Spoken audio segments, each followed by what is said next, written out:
Good morning, welcome to Sew Let's Sew with Wendy. Thank you for joining me today. Please excuse the mess in the background that I can just see. That's where I store my fabric. Anyway, beside the point. Today we're going to do part one of free motion quilting. In part one, I'm going to be taking you through removing the shank, putting the embroidery darning foot on.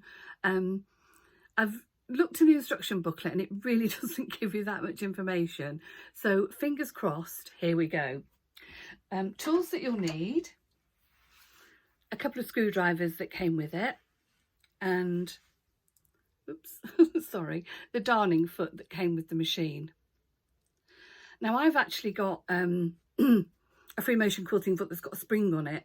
I bought it in a kit, I think, but I'm going to use this one because this is the actual one that came with the machine.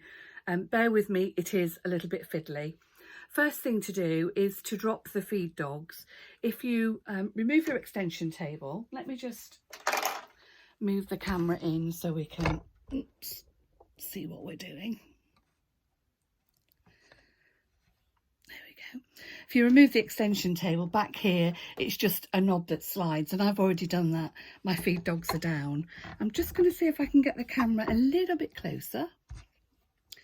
Because like I say, it is really... Oops, sorry about this. It is really fiddly. So the first thing we need to do is take off the shank that holds the normal foot. Your screwdriver, there's a little screw just back here.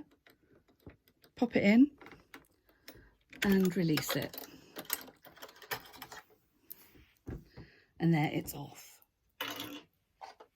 So what we need to do now is get this on to the shank with two things. We want to make sure the needle is through the hole and that this arm here is behind this here. Now, it's incredibly fiddly, but I think if you get it just about, get the needle halfway up, start to slot this in. Hang on, let's bring it down a little bit. Start to slot this into the shank at the back. And what we're doing like three things at once here.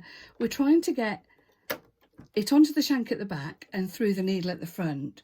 And so what I've found is, once you're sort of in the right place, if you drop your needle, let's go down a bit further, then you're able to push this onto the shank at the back. Let me just see to tighten it.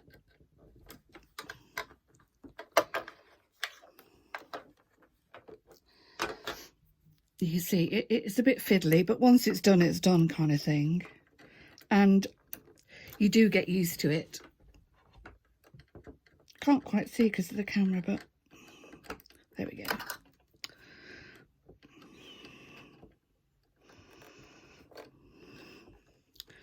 Right. So do you see what we have now? We have the bar behind this bit here and the needle going through the center of the circular bit.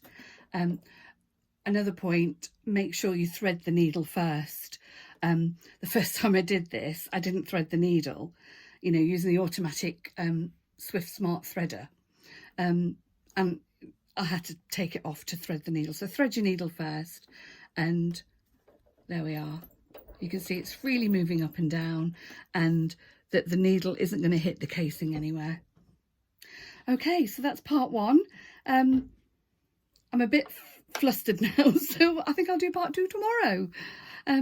If you've got any questions in the meantime, please do let me know and I'll come back to you as soon as I can. So thank you for joining me. Have a good Sunday. I'll see you tomorrow.